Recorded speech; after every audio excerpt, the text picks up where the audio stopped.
ഷെയ്ഖ് ഹസീന എന്ന ഉരുക്കുവനിതയുടെ മഹാവീഴ്ചയാണ് ലോകം കാണുന്നത്. 2 പതിറ്റാണ്ട് കാലം ബംഗ്ലാദേശ് രാഷ്ട്രീയം അടക്കി ഭരിച്ച, ലോകത്ത് ഏറ്റവും ദീർഘകാലം ഭരിച്ച വനിതാ പ്രധാനമന്ത്രിയെ ഉരുക്കുവനിത ഒടുവിൽ വധശിക്ഷ വിധിക്ക് മുന്നിൽ നിൽക്കുകയാണ്. എതിരാളികളെ വിചാരണ ചെയ്ത് പരമാവധി ശിക്ഷ നൽകാൻ ഷെയ്ഖ് ഹസീന സൃഷ്ടിച്ച കോടതി ഒടുവിൽ അവർക്കു തന്നെ മരണക്കെണി ഒരുക്കുകയാണ്. ഇത് അവർ സ്വപ്നത്തിൽ പോലും കരുതി കാണില്ല. രാജ്യത്തിന് വികസനത്തിന്റെ വഴികാട്ടിയ ബംഗ്ലാദേശിന്റെ ശില്പിയായി ഒരു വിഭാഗം ഈ 77-കാരിയെ കാണുമ്പോൾ തെരുവിന്റെ വിലാപങ്ങൾ കേൾക്കാനാകാത്ത വിധം അധികാരം മത്തുപിടിപ്പിച്ച ഏകാധിപതിയാണ് ഷെയ്ഖ് ഹസീനയെന്ന് മറുപക്ഷത്തിന്റെ ആരോപണം.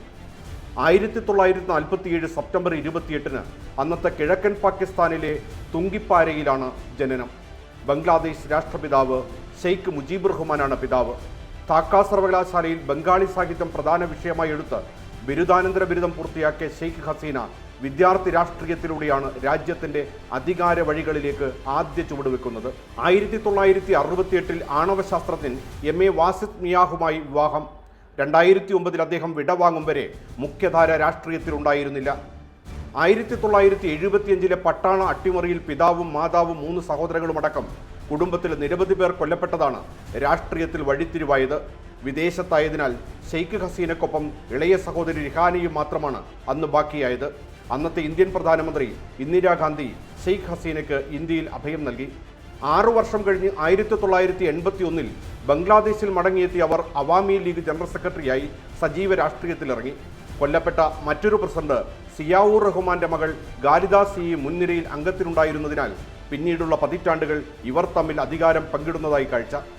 1996 ആദ്യമായി ഷെയ്ഖ് ഹസീന പ്രധാനമന്ത്രിയാകുന്നത്. 2001 ഭരണം നഷ്ടമായെങ്കിലും 2008 വീണ്ടും വൻ ഭൂരിപക്ഷത്തിൽ അധികാരം തിരിച്ചുപിടിച്ചു. 2014 സിയുടെ കക്ഷിയായ BNP തെരഞ്ഞെടുപ്പ് ബഹിഷ്കരിക്കുക ചെയ്തതോടെ തുടർച്ചയായ ഭരണകാലമായി. രാജ്യം സാമ്പത്തിക വളർച്ച നേടി, പട്ടിണി നിരക്കും കുറഞ്ഞു വന്നു.